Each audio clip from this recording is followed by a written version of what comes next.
Ils avaient une touche? Oui. Vous avez le nom de ces personnes? Aucun d'eux ne veut parler. Vous leur avez déjà demandé? Oui, je suis le seul à vouloir en discuter. Ok. Un seul détecteur a daigné me répondre.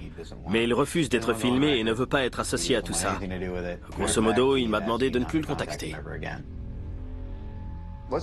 Parlons maintenant des bandes enregistrées. Bizarrement, il n'y avait plus aucune com. D'après Kevin Day, les communications de Princeton ont été effacées. Mais Gary a une information encore plus étrange.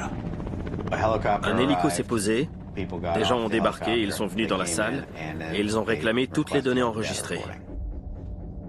Dans la foulée, on m'a demandé de donner les bandes enregistrées et de supprimer tout ce qui n'avait pas été enregistré pendant l'incident, juste au cas où.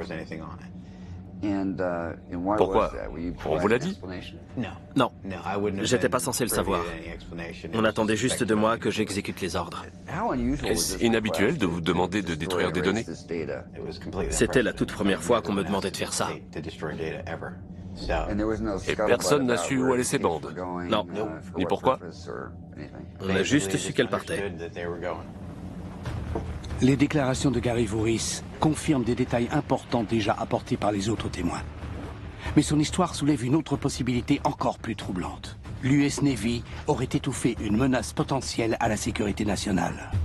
C'est très curieux, et ça relève même presque de la conspiration qu'un hélicoptère arrive et qu'il embarque ou fasse détruire toutes les données. Ça soulève tout un tas de questions sur ce qui se passe réellement en coulisses.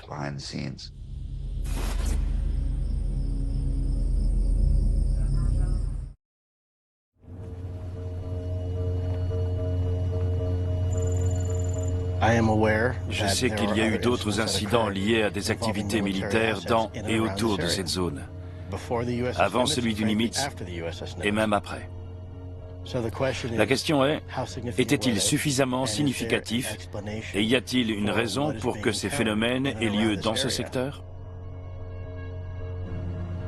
Lou Elizondo se rend sur Santa Catalina, à 75 km au large des côtes de Los Angeles, pour tenter de savoir pourquoi une flotte d'ovnis serait apparue tout près de l'île.